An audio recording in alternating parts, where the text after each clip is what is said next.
Bueno, muy buenos días a todas las personas que nos acompañan.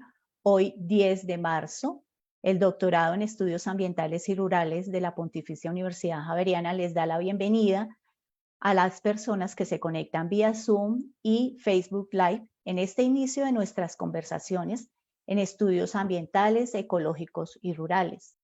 Cada mes tendremos un invitado abordando temáticas relevantes para la comprensión de la relación ser humano-naturaleza.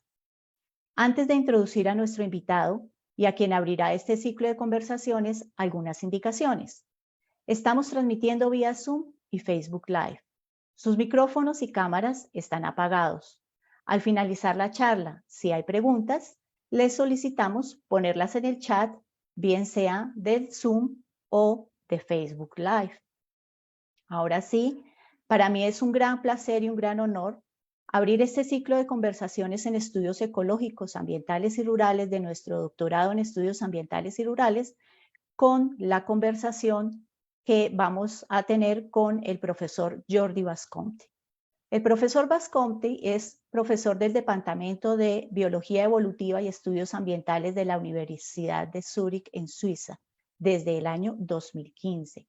También es el director de la maestría especializada en ciencias ambientales cuantitativas.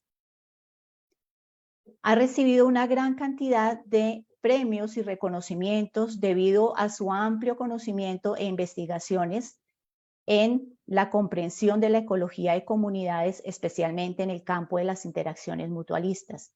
Uno de estos reconocimientos, el más reciente, es el reconocimiento o el premio Ramón Margalef en Ecología en el año 2021.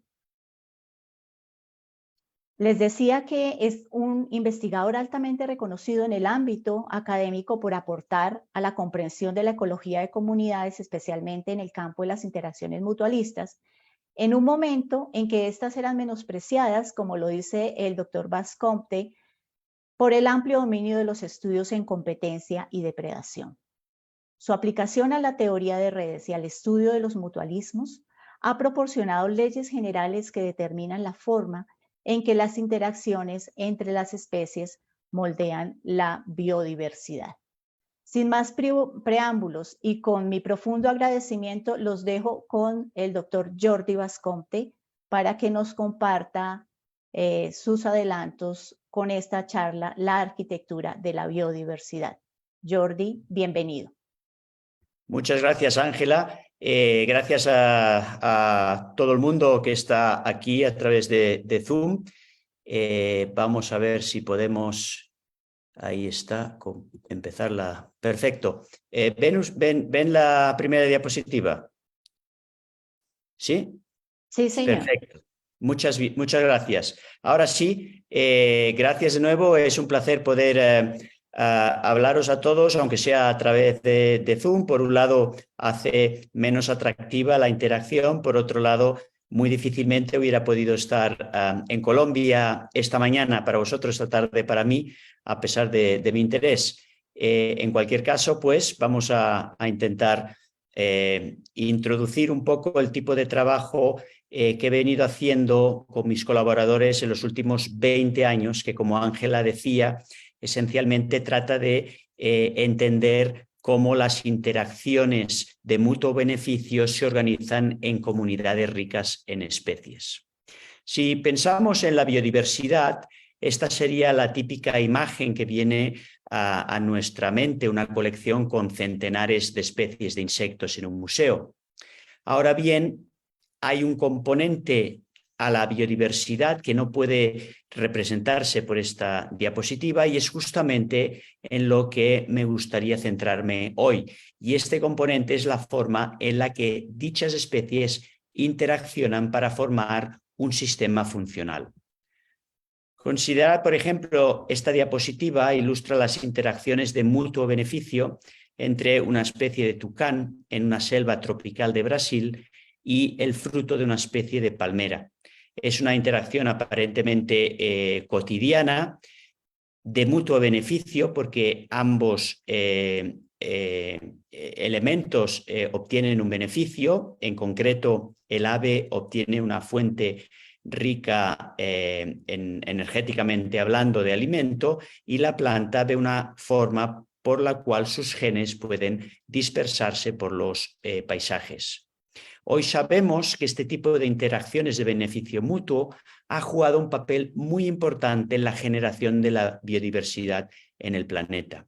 Como tantas otras cosas en ecología y biología evolutiva, esto fue ya un tema avanzado por Charles Darwin, concretamente 3 años después de publicar su famoso Sobre el origen de las especies, publicó este libro que está enteramente dedicado a la forma en la cual la morfología de las orquídeas parece haber sido maximizada para fomentar la interacción con sus polinizadores. Desde entonces ha habido un programa de investigación muy rico en esas interacciones de mutuo beneficio. Darwin entendió, como nadie había entendido hasta el momento, que no podemos estudiar la historia evolutiva de las plantas sin estudiar la historia evolutiva de los animales, porque ambas van de la mano. Él entendió que estas especies coevolucionan, es una fuente de presión selectiva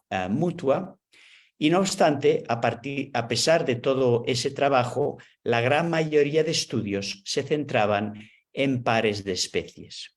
Eso era irónico porque de alguna forma el mecanismo más importante en generar biodiversidad se había estudiado en la ausencia de la biodiversidad. Y algunas de las preguntas a las que nos enfrentábamos tenían que ver con la respuesta de la comunidad entera y de los servicios, en este caso de polinización que proporciona, cómo esos servicios responderían al cambio global. Hace ahora mismo aproximadamente 20 años, coincidiendo con mi traslado de los Estados Unidos a España, junto a mi colega y amigo Pedro Jordano, la Estación Biológica de Doñana, y Jens Olesen en Aarhus, Dinamarca, intentamos introducir ese componente de comunidades.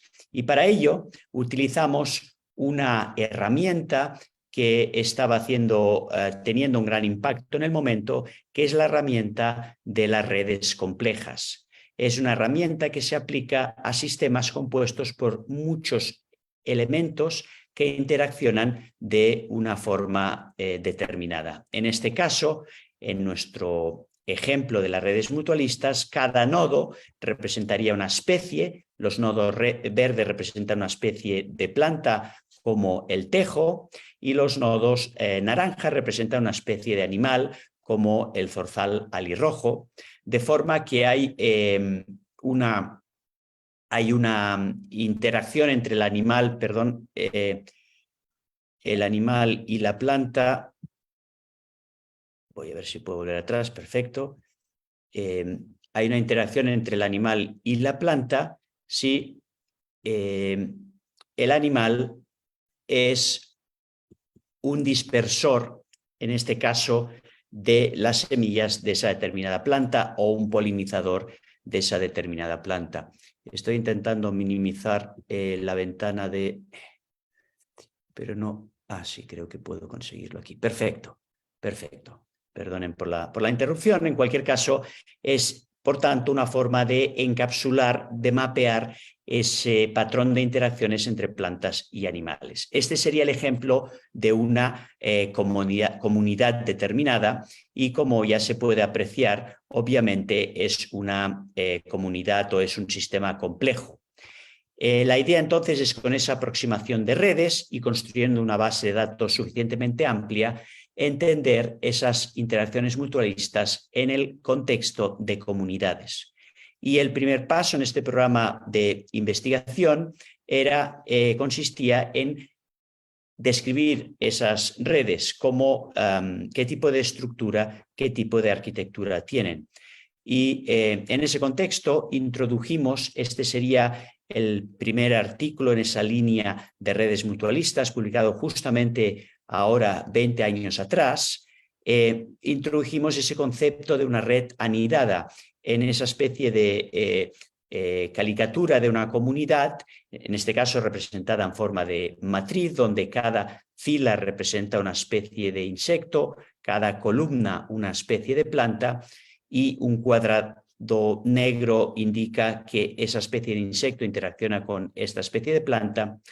Decía que en una red perfectamente encajada vemos que los especialistas tienden a interaccionar con generalistas.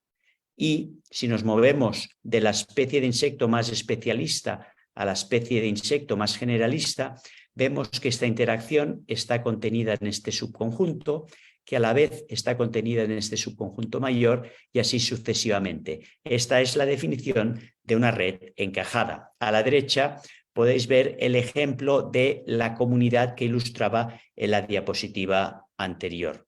Obviamente necesitamos un número que cuantifique el grado de encajamiento, es un número que va de 0 a 1, y de alguna forma necesitamos también poner ese nivel de estructura en el contexto apropiado, es decir, hasta qué punto ese nivel de estructura que observamos en una comunidad es mayor, estadísticamente hablando, del que esperaríamos al azar, es decir, para una comunidad que tenga el mismo número de plantas y animales, pero cuyas interacciones estén distribuidas al azar. Este es el ejemplo para una comunidad, pero en general para toda nuestra base de datos veíamos que hay una gran tendencia de estas comunidades naturales a estar organizadas en este tipo de patrón encajado. Obviamente ya en 2003 no se nos escapaba, y hablábamos un poco en la discusión del artículo, que inmediatamente este tipo de estructura implica consecuencias potenciales para la persistencia y para la coevolución de esas comunidades. Pero para explorar eso necesitábamos añadir otra capa o otro nivel de estudio. En concreto, ese nivel de estudio es el de modelos matemáticos, porque era muy difícil, prácticamente imposible, el hacer experimentos en el campo. Para ello tuvimos que colaborar con un grupo de físicos teóricos. Este es un ejemplo que ilustra ese esfuerzo, un artículo liderado por Hugo Bastola, en el cual tuvimos que desarrollar un marco conceptual para entender los mutualismos, parecido al que ya existía para entender la competencia, para entender la depredación. Y en concreto, intentábamos desarrollar ecuaciones que, como esta que podéis ver aquí, nos determina la competencia promedio entre dos plantas, planta I, planta J, y podéis ver que depende de una serie de factores, pero en particular me interesa centrarme en lo que está destacado. En concreto, esa competencia depende del número de interacciones de la planta I, del número de interacciones de la planta J y del número de interacciones compartidas entre esas dos plantas. Ese número de interacciones compartidas está en la raíz de una matriz encajada. Si volvemos a nuestra caricatura de una matriz encajada, podemos ver que las interacciones de la planta violeta y las interacciones de la planta naranja están muy relacionadas. Las dos interacciones de la planta naranja corresponden a dos de las tres interacciones de la planta violeta. Es decir, en una matriz encajada se maximiza la fracción de interacciones compartidas entre dos especies. Como hay un signo negativo, eso reduce la competencia y, por tanto, induce a un mayor número de especies, lo cual intento representar aquí con el tamaño de esa matriz, que es mayor, por tanto, que si tuviéramos esa comunidad organizada de otra forma, por ejemplo, de una forma modular. El porqué de ese resultado matemático tiene que ver con el siguiente aspecto. Dos especies de plantas, en primer lugar, tienen una relación de competencia representada aquí por la flecha roja, que es negativa, que está explícita en el modelo de comunidades que sirve de punto de partida para nuestro estudio, pero en el momento que una interacción entre planta y animal la metemos en el contexto de una red, hay una serie de interacciones indirectas representadas por la flecha azul, cuyo signo e intensidad depende del equilibrio entre dos tendencias opuestas. Por un lado, las dos especies de planta compiten por un polinizador, pero también hay un efecto de facilitación. Esencialmente, si una planta es muy abundante, su polinizador va a ser muy abundante, y si ese polinizador poliniza a una segunda planta, esa segunda planta puede beneficiarse del éxito de la primera. La idea es que el equilibrio entre facilitación y competencia va a ser más decantado hacia el primero, la facilitación, en una red mutualista. Esta es un poco la forma de entender ese resultado matemático. La estructura que observamos en la naturaleza es aquella que, dada una serie de asunciones, por supuesto, que hay en esta aproximación teórica, maximiza el número de especies que pueden coexistir. El segundo aspecto que queríamos estudiar es hasta qué punto esa predicción teórica tenía sentido en el rango de variación natural que hay para esta propiedad de las comunidades. Eso lo podemos ver en esta diapositiva, donde aquí represento en el eje de las X el grado de encajamiento. Cada punto sería una comunidad real con ese número de plantas, de animales y esa red de quién interacciona con quién, y el valor de incremento de biodiversidad sería el resultado del modelo anterior, de la diapositiva anterior. Lo que esto ilustra es que para el rango de variabilidad que observamos en la naturaleza, esta aproximación conceptual predice un incremento en el número de especies que pueden coexistir que es significativo. Es decir, esa estructura encajada que observamos en la naturaleza puede tener un gran papel en incrementar el número de especies que pueden coexistir en dicha comunidad. En segundo lugar, queríamos ver no solo hasta qué punto entender la estructura de las redes afecta al número de especies que pueden coexistir, pero hasta qué punto afecta también su robustez. Es decir, dada una red mayor o menor, hasta qué punto va a soportar una frecuencia, una amplitud de perturbaciones mayores que si esa comunidad estuviera organizada de otra forma. Este es un trabajo que lideraron dos postdocs que estuvieron unos años en mi grupo, Rudolf Rohr y Sergei Saavedra. Actualmente el primero está como group leader independiente en la Universidad de Freiburg, aquí en Suiza, y Sergei Saavedra es profesor ayudante en el MIT en Boston. La idea en este artículo, cuya referencia tenéis aquí al final, era aplicar un concepto que es el de la estabilidad estructural. Un concepto que no era muy común en ecología, pero que se había utilizado en otros campos del conocimiento, en matemática, por ejemplo, caso de la teoría de catástrofes de René Thom, y en biología del desarrollo. La idea es la siguiente. Este sistema idealizado represento en el eje de las X las condiciones ambientales que pueden tolerar los animales, las condiciones ambientales que pueden tolerar las plantas, y la idea es que una determinada tipo de estructura, como la encajada, ¿de acuerdo? Si esa comunidad estuviera en este punto, en este espacio de fases, la idea es que, por supuesto, hay fluctuaciones, hay perturbaciones, la temperatura varía de un año para otro, por ejemplo, pero siempre y cuando esas perturbaciones mantengan al sistema dentro de esos límites, vamos a observar a todas las especies coexistiendo. Y solo cuando la perturbación fuera suficientemente larga que llevara al sistema a cruzar esa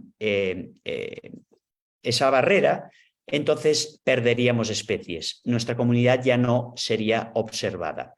La idea es que, como ilustro en esa especie de caricatura, ¿verdad?, diferentes estructuras pueden ser compatibles con rangos diferentes de perturbaciones. En este caso, asumo que la red encajada es compatible con un mayor rango de perturbaciones que, digamos, por ejemplo, una red modular, porque ese espacio de parámetros es más pequeño y sería más fácil aquí, dada una fluctuación, que esa fluctuación llevará al sistema al otro lado. Bien, esto es una forma de definir cualitativamente hablando el concepto de estabilidad estructural. Eso es lo que cuantificamos, combinando una aproximación analítica con aproximaciones numéricas. Precisamente calculamos ese rango de parámetros compatibles con todas las especies estando presentes, y la siguiente diapositiva representa para un ejemplo, para una de nuestras comunidades, el resultado. Aquí estoy variando para una red determinada el nivel de anidamiento y otra dimensión de estructura que ahora mismo no viene al caso. La idea es que, dada una red, nosotros podemos randomizarla y podemos tener un rango de potenciales arquitecturas para ese número de plantas y animales y para ese número de interacciones. La idea es que para cada combinación de estructura nosotros cuantificábamos la estabilidad estructural y el valor está codificado, de forma que valores más rojos corresponden a regiones en el espacio de parámetros que dan lugar a redes más robustas, a redes con una estabilidad estructural mayor. Lo que esto ya de entrada nos indica es que efectivamente la arquitectura de la red afecta su robustez. Cuando cambiamos la estructura de la red, vemos diferentes grados de arquitectura, de robustez, perdón. La pregunta entonces siguiente sería: ¿en qué punto de ese espacio de parámetros está la red observada? ¿Cuál es la red observada dentro de este rango de potenciales estructuras?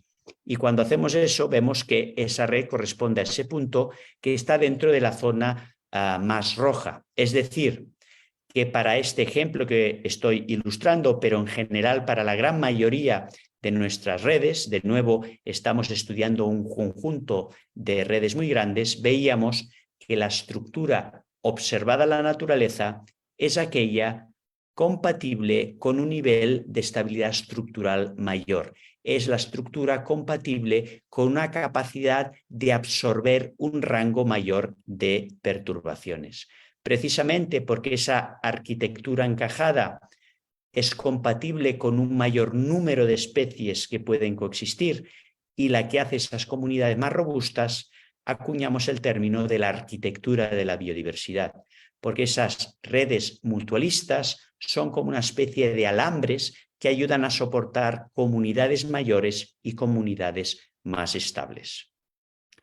Hasta ahora, no obstante, este es un trabajo eminentemente eminentemente conceptual, aunque empezamos con redes reales y un trabajo de campo considerable. Ese tipo de inferencias se hacen de una forma bastante abstracta.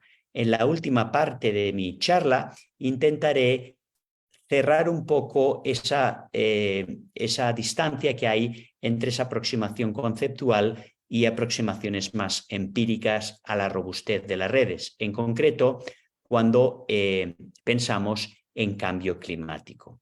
En esta diapositiva podéis ver el incremento predicho para 2080 de la temperatura más caliente en verano. Aquí está la escala de valores.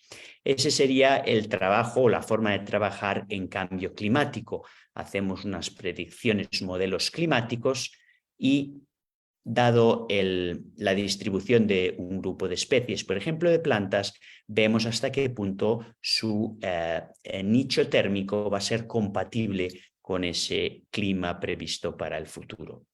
La idea ahora es, en ese tipo de aproximación, añadir las interacciones y, en concreto, podéis ver esa serie de puntos que representan la localidad geográfica en la que teníamos 7 redes de polinización, para las cuales no solo sabíamos quién interacciona con quién, pero teníamos la distribución geográfica de todas las plantas y la diversidad filogenética y funcional de dichas plantas. La idea entonces es incorporar interacciones a nuestros modelos de cambio climático, modelos que tienden a tratar a las especies de forma independiente. En esta diapositiva vemos la primera parte de nuestros resultados. De nuevo, un trabajo con colaboración con mi colaboradora Begoña García y otros miembros de mi grupo. La idea, entonces, aquí lo que tenemos es para cada una de esas comunidades la fracción de especies que los modelos climáticos predicen que se extinguirán para 2050 o 2080. Hasta ahora, eso sería la aproximación clásica de modelos climáticos. La idea, por tanto, era, bueno, cuando las especies se extinguen, no solo se extinguen especies, se extinguen interacciones. Ya lo apuntó Daniel Jansen cuando dijo que hay un tipo más insidioso de extinción, que es la extinción de las interacciones. ¿Cómo podemos incorporar interacciones? La idea es la siguiente. Encima de esos modelos business as usual, los modelos típicos de cambio climático, podemos también predecir la pérdida de extinciones. Cuando una especie de planta se extingue, todas sus interacciones se extinguen. Y ahora nosotros asumimos lo siguiente: especies que sobreviven, pero que pierden una fracción de interacciones con sus polinizadores, van a tener, es justo asumir que van a tener una probabilidad mayor de verse arrastradas a una coextinción. Añadíamos ese elemento mediante una aproximación de simulación y nos preguntábamos cuántas especies en total se verían abocadas a la extinción. Eso es lo que podéis ver ahora, donde a la derecha estoy representando el valor anterior, especies predichas que se predice que se extinguirán por cambio climático, a las que sumamos otras especies que se verán arrastradas por esas cascadas de coextinciones. Como podéis ver, hay una gran diferencia entre las comunidades al sur y las comunidades, dos comunidades al norte, las que represento aquí, que son comunidades mediterráneas. Especialmente para 2080 podemos ver que, en primer lugar, el número de especies que se extinguirán por cambio climático es mucho mayor. Eso es fácil de entender por dos razones. En primer lugar, si recordáis el mapa de la diapositiva anterior, era muy rojo en el sur. Las condiciones en el sur van a ser mucho más duras en el norte, pero también estas comunidades mediterráneas contienen un número mayor de especies endémicas que solo viven en un rango muy determinado de condiciones y, por tanto, van a tener más dificultades para adaptarse a otras condiciones. En cambio, en el sur, en el norte, las comunidades eurosiberianas, podemos ver que añadir la pérdida de extinciones, añadir coextinciones, no cambia mucho. Podríamos decir que para esas comunidades la aproximación clásica de cambio climático es suficientemente buena. Pero en ecosistemas mediterráneos, no solo, para empezar, las especies que ya se predicen se verán extinguidas por cambio climático son mayores, pero en particular las coextinciones, fijaros que la pendiente de esta línea es mucho mayor. La pendiente de esta línea es realmente significativamente grande, lo que quiere decir que las coextinciones van a jugar un papel muy importante. Es decir, el número de especies que se pueden ver abocadas a la extinción va a ser mucho mayor de la que pensábamos, de la que preveíamos, pensando solo en extinción de especies aisladas. Pero no solo es importante saber cuántas más especies van a extinguirse, pero cuáles van a ser y dónde están distribuidas en el árbol filogenético. En particular, en esta diapositiva estoy representando para todas las especies de estas 7 comunidades, aquí agrupadas, cada punto es una especie de planta, su probabilidad de extinción, según los modelos tradicionales, y su probabilidad de coextinción. Entonces aquí podemos ver, por ejemplo, esta especie a la derecha, tiene una gran probabilidad de verse extinguidas por el clima. Son especies para las cuales el factor determinante es el climático. Pero por otro lado, hay otras especies, fijaros por ejemplo en estas, donde por un lado la probabilidad de extinción climática es prácticamente nula, Es decir, son especies que nosotros diríamos no hay que preocuparse por esas especies, no van a tener problema en adaptarse al clima en Europa en 2080, por ejemplo, pero ahora tienen una probabilidad significativamente grande de verse extinguidas por coextinción. Es decir, el destino de esas especies es ahora principalmente determinado por las interacciones bióticas. También van a ser afectadas por cambio global, pero no de forma directa, sino de forma indirecta. De nuevo, esta es una palabra clave, indirecta, ¿no? Son cuestiones que solo aparecen, solo emergen cuando empezamos a pensar en forma de redes. Podemos ver esta capacidad de escoger especies diferentes cuando consideramos interacciones, de nuevo en esta última diapositiva de mi presentación. Aquí tengo el árbol filogenético de todas estas especies de plantas. En este anillo estoy representando la probabilidad de extinción directa por el clima, y cuando hacemos eso, esencialmente vemos que no hay una señal filogenética, es decir, que la probabilidad, una determinada probabilidad de extinción, mayor cuanto más verde es el grado de, cuanto más oscuro el grado de verde, ¿no?, de color, esa probabilidad está más o menos igualmente repartida por el árbol filogenético, es decir, no hay una rama de ese árbol con una mayor probabilidad sistemática. Pero, en segundo lugar, si nosotros nos preguntamos, que es lo que hacemos en este artículo, cuál es la variable que predice mejor el futuro de una especie, su probabilidad de extinción, esta variable es la localización geográfica.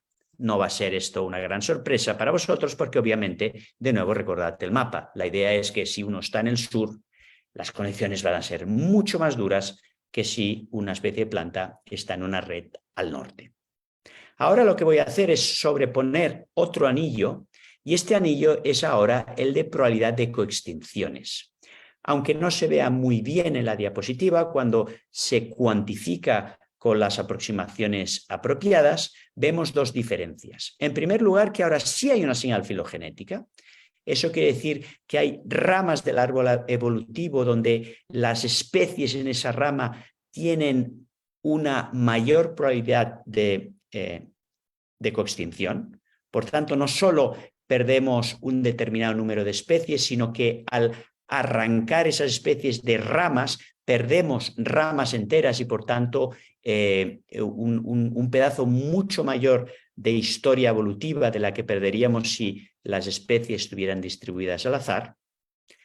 Pero, en segundo lugar, la segunda gran diferencia es que ahora la variable que predice mejor la coextinción ya no es la localización geográfica, sino una propiedad de la red. Y eso es muy interesante, y con esto estoy ya cerrando mi charla, porque, de nuevo, fijaros que empezamos mi presentación hablando de un cuerpo conceptual bastante abstracto que ponía todo el peso en el papel de las interacciones, en el papel de la red, de la estructura de esa red, y acabamos intentando movernos hacia predicciones mucho más realistas, predicciones con modelos que tienen una información biológica mucho mayor, pero que al final nos están diciendo que es importante entender la estructura de esas redes si queremos predecir mejor cómo esas comunidades y los servicios que proporcionan van a responder al cambio climático. Voy a cerrar ya mi charla y me gusta acabar con una diapositiva que es un poco una especie de reflejo o de antieco de mi primera diapositiva. Empezaba con esa colección de insectos en un museo. Voy a acabar con otra diapositiva que creo encapsula muy bien el resultado de mi charla. No es una fotografía biológica, es un ejemplo de un móvil de Alexander Calder. Si estáis familiarizados con Calder, aunque jamás hayáis visto esta pieza en particular, inmediatamente lo habríais identificado, porque todos los objetos de Calder, todas sus esculturas, todos sus móviles tienen ese estilo que los hace tan únicos. De la misma forma que estaríamos de acuerdo en que hay algo más aquí que la colección de estos nodos, porque es la forma en la que están relacionados lo que da ese sentido tan peculiar a Calder. Tenemos que entender que hay algo más a la biodiversidad que la colección de especies, porque esas especies también interaccionan con un estilo determinado y que entender ese estilo o esa arquitectura va a ser muy importante cuando nos enfrentamos a cuestiones como hasta qué punto esas comunidades van a ser más o menos resilientes ante las perturbaciones globales. Y finalmente, como os habéis dado cuenta, este es un trabajo que se ha generado durante 2 décadas, en el cual hemos ido combinando diferentes aproximaciones, lo cual lleva a reconocer que es un trabajo esencialmente colaborativo. Por tanto, quiero agradecer a mis colaboradores más cercanos, con los cuales empecé este programa nuevo en 2003 de investigación sobre redes mutualistas, a los miembros actuales y en el pasado de mi grupo, postdocs, estudiantes de máster, estudiantes de doctorado y a muchos otros colaboradores de todo el mundo con los que he tenido el placer de colaborar. Es un grupo extraordinario de gente y ha sido un placer inmenso el poder haber trabajado con ellos y aprender de ellos. Muchas gracias.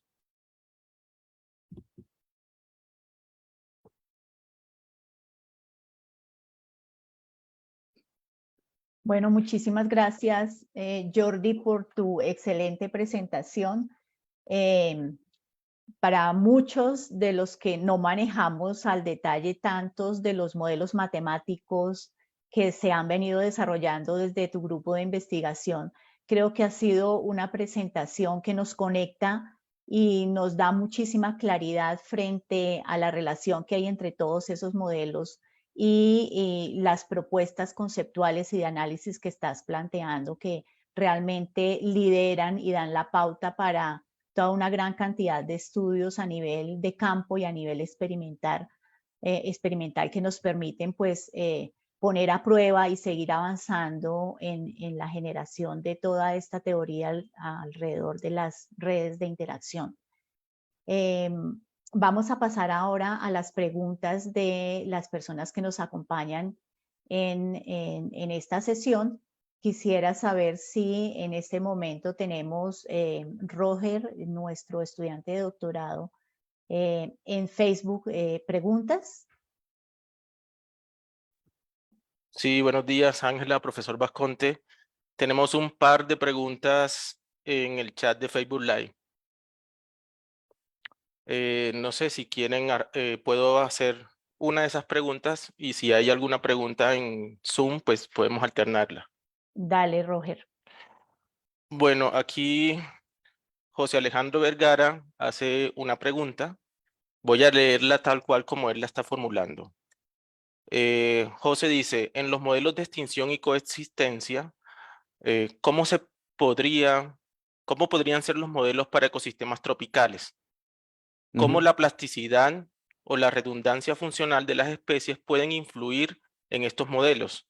Es decir, ¿el modelo es más crítico cuando se pierden especies especialistas a especies generalistas? Sí, es una buena pregunta. Creo que se puede contestar a 2 niveles. En primer lugar, estas aproximaciones conceptuales son muy abstractas. Eso implica un trade-off. Por un lado, estamos perdiendo mucho detalle biológico, pero por otro lado, incrementa el nivel de generalidad. Con eso quiero decir que, en principio, no hay nada que nos impida aplicar esas predicciones conceptuales tan generales a diferentes tipos de sistemas. Es decir, las hemos aplicado a sistemas independientemente de si están en el trópico o en regiones eurosiberianas o en regiones mediterráneas. En segundo lugar, entiendo que la pregunta va un poco más en la dirección de que seguramente en ecosistemas tropicales hay más flexibilidad para establecer nuevos enlaces, y este es un punto realmente muy importante.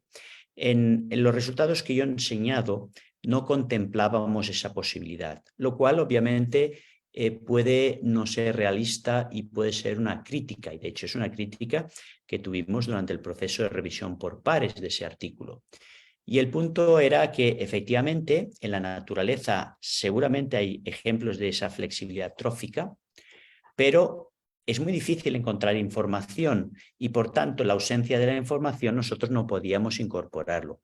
Por tanto, esas predicciones de las que yo he hablado deberían tomarse como un worst case scenario, es decir, como la condición peor, porque sabemos que hay esa flexibilidad y si algo va a hacer es suavizar un poco esas predicciones. Ahora mismo ya, desde que hemos publicado ese trabajo, hay uno reciente que hemos publicado hace unos meses, está liderado por gente en Copenhague, en Dinamarca, se publicó en Nature Ecology and Evolution, y en ese artículo que se centra en un grupo particular de polinizadores, son los hummingbirds, no recuerdo ahora el nombre español, creo que le llamáis picaflores, ahí en Colombia. Entonces, Colibrís también los llamamos. Colibrís, efectivamente, colibrís era el nombre que tenía en la mente, y luego recuerdo mi antiguo postdoc Enrico Recende, que es chileno, él hablaba de picaflores, no sé si es a lo largo de toda Sudamérica o solo de Chile. En cualquier caso, colibrís, gracias Ángela, para esos sistemas sí podíamos incorporar otro elemento que no estoy hablando y que me podías preguntar, que era el hecho de que el cambio climático no solo puede llevar a extinciones locales, sino a otras especies que puedan llegar. No estaban ahí, pero ahora con ese nuevo clima sí pueden estar. En ese trabajo incorporábamos eso, y ahora mismo hay un trabajo liderado por una reciente postdoc, Marilia Gallarza, brasileña, que ahora mismo es profesora en la Universidad de California en Merced, está trabajando ahora en un artículo que desarrolló cuando estuvo aquí en Zurich conmigo, donde intenta incorporar esa flexibilidad trófica. No es la primera vez que se hace, hay trabajos que ya lo han intentado hacer. El problema es que lo han hecho de forma aleatoria, sin información, es decir, una especie puede establecer enlaces con cualquier otra especie escogida al azar. Nosotros lo que intentamos es construir reglas de rewiring, ¿verdad?, de flexibilidad trófica, pero que tengan cierta información biológica, por ejemplo, información filogenética.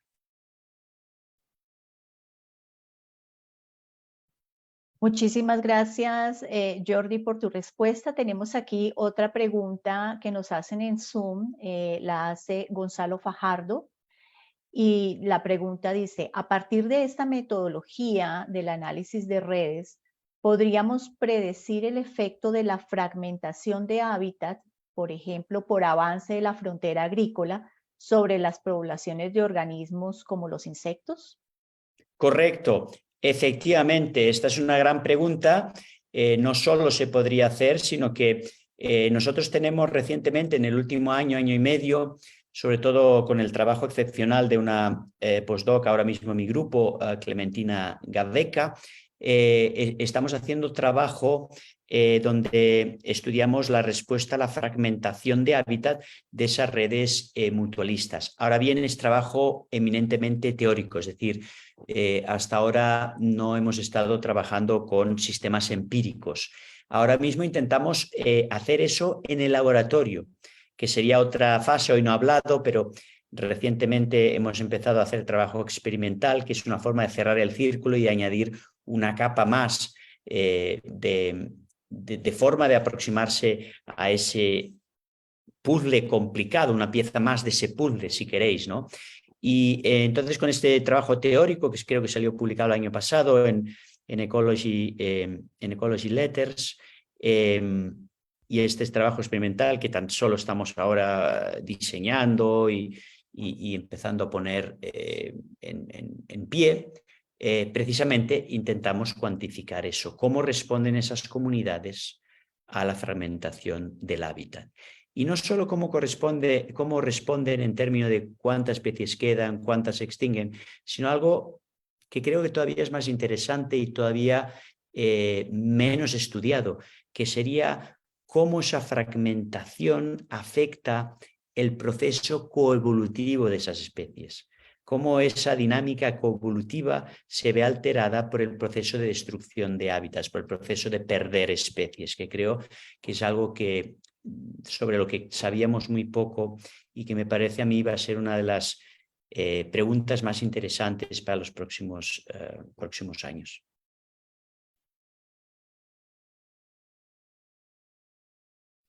Roger, ¿tienes la palabra? Sí, gracias. Tenemos otra pregunta de José Alejandro Vergara. Tiene algo de relación con esta, sin embargo la voy a formular. José dice, en los modelos de coexistencia, ¿cómo influye la escala temporal de los eventos de perturbación? Es decir, perturbaciones rápidas como pérdida y fragmentación de hábitat en comparación con cambio climático, que son perturbaciones o procesos más lentos.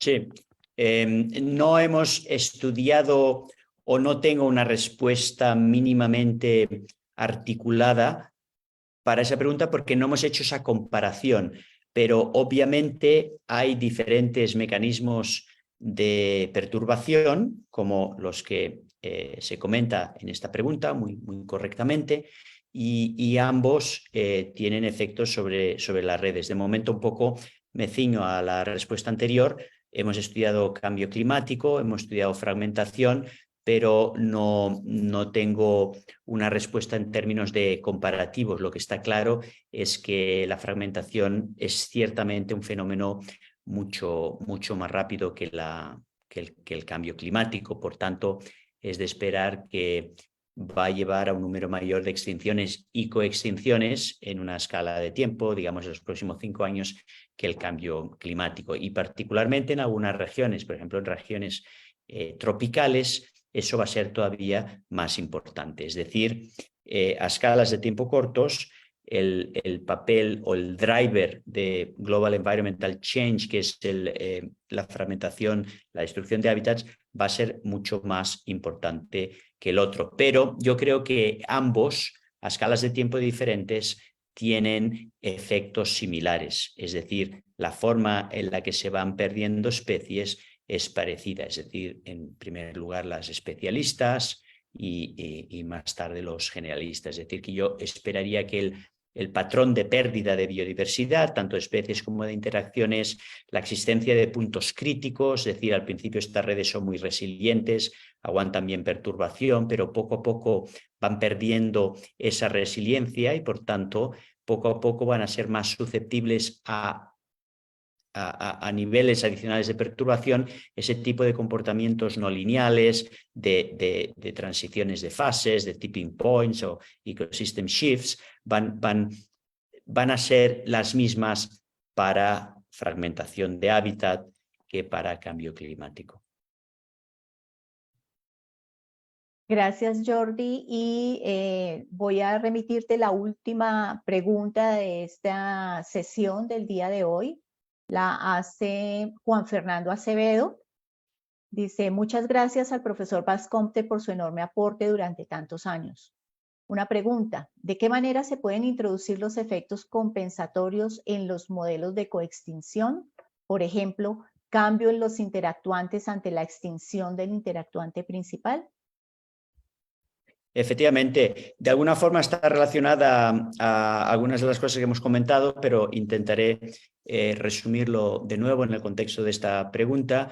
Hay al menos dos formas, ¿verdad? Que una ya la hemos hecho y la otra estamos en camino de hacerlo. Una sería, como decía, un efecto compensatorio, puede decir, bueno, oiga, ustedes están planteando una perspectiva muy negra, están hablando de todas las especies que desaparecen, pero hay otras especies que van a entrar y quizá las que entran compensan a las que se van y quizá la situación no sea tan mala. Eso, como decía, este artículo reciente en Nature Ecology and Evolution, reciente, son unos pocos meses, fue en 2022, el año pasado, 4 o 5 meses.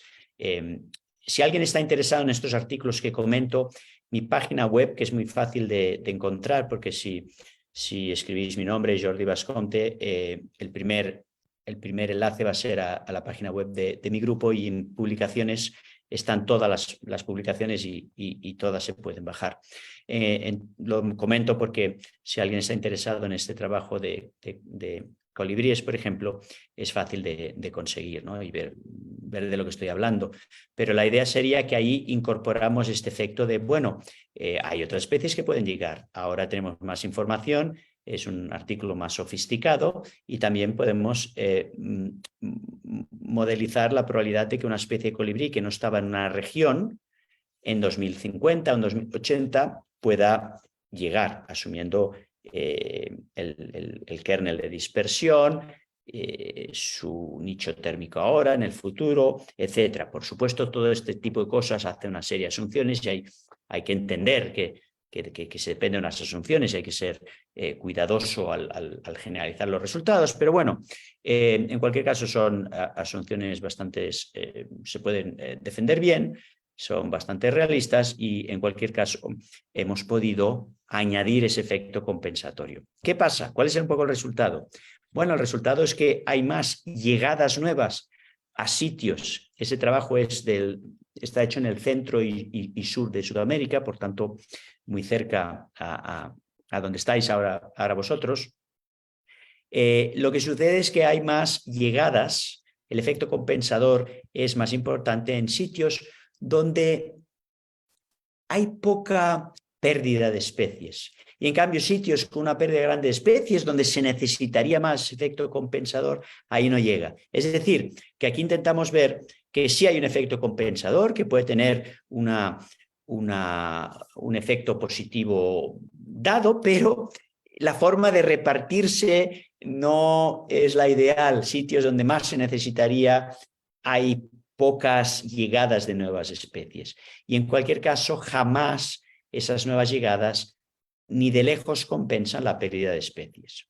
Segundo efecto compensador al que aludíamos es el de esa flexibilidad trófica. Hasta ahora, en el modelo que os he enseñado al final de mi charla, cuando una especie se queda sin ningún polinizador, asumimos que se ve extinguida. Incluso cuando tiene la mitad de los polinizadores, asumimos que tiene una probabilidad del 0,5 de verse extinguida. Y ciertamente las cosas no serán tan negativas, porque al perder polinizadores, esa especie puede empezar a interaccionar con otra. Y esa flexibilidad trófica es un efecto claro compensatorio. Hay ya trabajo hace tiempo que introduce esto.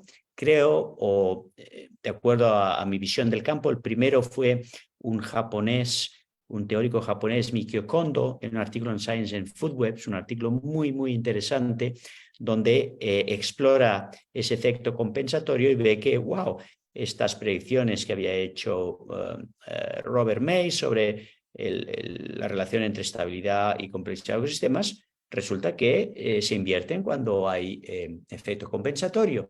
Más tarde, ya en el contexto del trabajo en redes mutualistas, dos grupos de gente, uno Fernanda Valdovinos y el otro un alemán, Kaiser Bumburi, y colaboradores, independientemente, en modelos muy sencillos, añaden esa probabilidad de establecer nuevos links con cualquiera de las especies, y ven que esto hace más estables las comunidades, no caen tan rápido, caen para valores de fragmentación de hábitat, por ejemplo, mucho más grandes. Yo creo que estos son los dos efectos compensatorios. Ciertamente mitigan la pérdida de biodiversidad, tanto en términos de especies como de interacciones. Ahora bien, nunca van a ser suficientemente grandes como para compensar dicha pérdida. En todo caso, van a corregir nuestras estimas de pérdida de biodiversidad. Estas estimas van a ser menos malas, pero ese efecto, por lo poco que empezamos a ver, no es lo suficientemente grande como nos gustaría. No sé si esto responde a tu pregunta, o tenías otra idea detrás de ese efecto compensador, pero bueno, creo que en ambos casos encaja bien en el espíritu de pregunta, como la entiendo. Ah, perfecto, sí, puedo ver ya tu respuesta. Fantástico, me alegro. Bueno, Jordi, muchísimas gracias. Ya nos estamos acercando al final de esta sesión.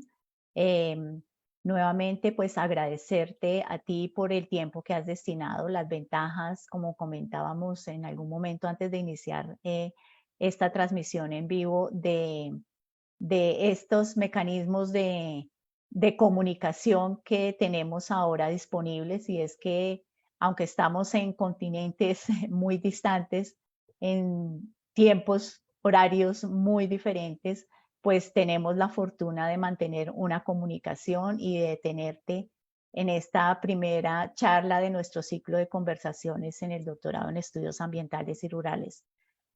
A nuestros estudiantes del doctorado y a todas las personas que se vincularon a esta primera charla, también deseo agradecerles su asistencia e invitarlos a continuar uniéndose en este ciclo de conversaciones. Nuestra siguiente charla será el día 28 de marzo, perdón, el día 28 de abril. El 28 de abril tendremos a una invitada del College of Agriculture and Natural Resources de la Universidad de Michigan, la doctora María Claudia López. Ella nos estará hablando sobre su investigación en la manera en que las comunidades humanas colaboran eficientemente en el manejo de recursos naturales de uso común. Un tema bastante pertinente también en nuestro doctorado, dado que pretendemos analizar estas temáticas ambientales, ecológicas y rurales desde diferentes perspectivas.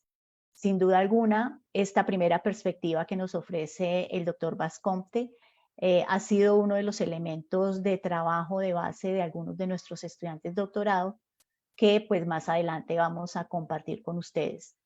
Jordi, entonces muchas gracias, y una última pregunta. Dado que esto es en el marco de nuestro doctorado y te escuchan muchos de nuestros estudiantes de posgrado, ¿cuál es tu consejo para estos estudiantes de doctorado que a veces tienen tantas angustias frente a su problema de investigación y cómo adelanto mi trabajo de campo y cómo analizo?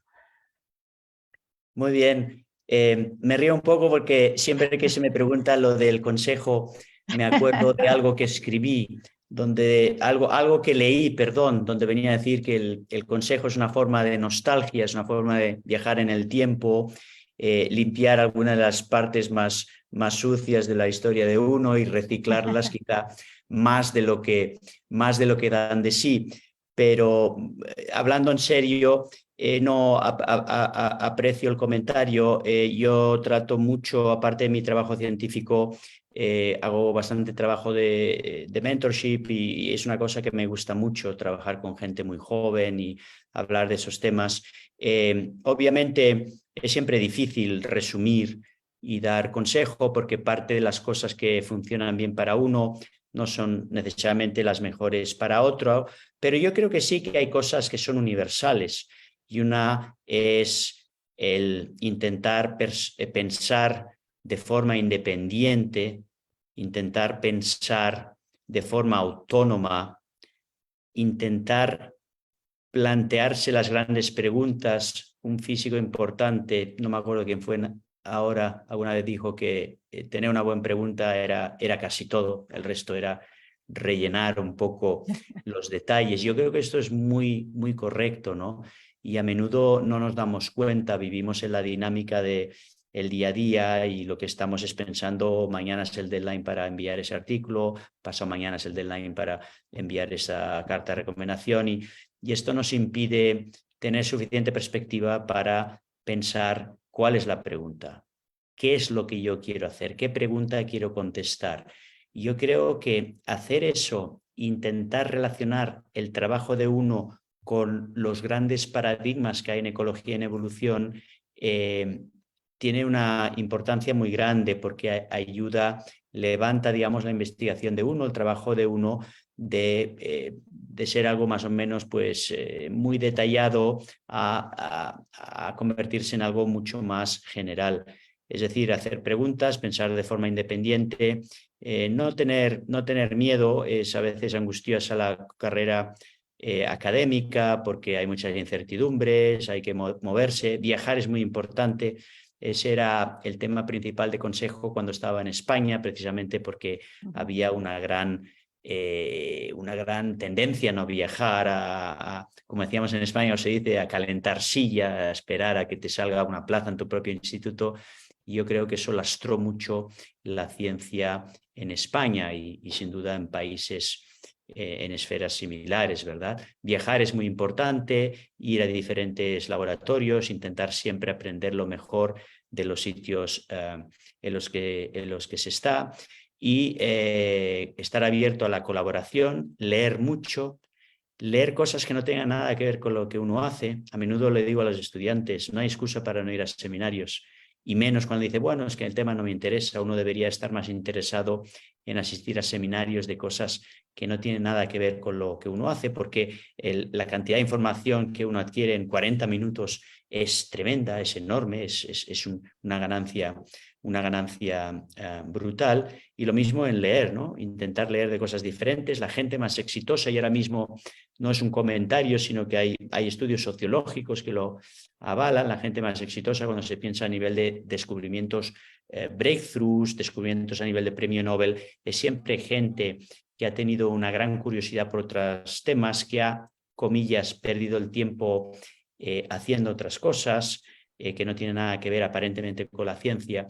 Eso siempre he creído que es súper sano porque ayuda a conectar los puntos. Y finalmente, y en relación a eso, diría que es muy interesante pensar en forma de fronteras, es decir, intentar buscar el nicho. Y bueno, normalmente pensamos en un nicho como, ok, me gustaría ser un gran ecólogo de poblaciones, un gran ecólogo de comunidades, un gran biólogo evolutivo, pero a menudo es mucho más útil pensar en intersección. Bueno, me gustaría, creo que puedo ser muy bueno en esa frontera que hay, por ejemplo, entre trabajo experimental y trabajo de simulación, o entre trabajo computacional o informática y biología, ¿verdad? Cuando uno puede combinar 2 o quizá 3 de esos temas, hay mucha más variabilidad, muchas más combinaciones posibles y por tanto hay una capacidad mucho mayor de que alguien pueda estar en el centro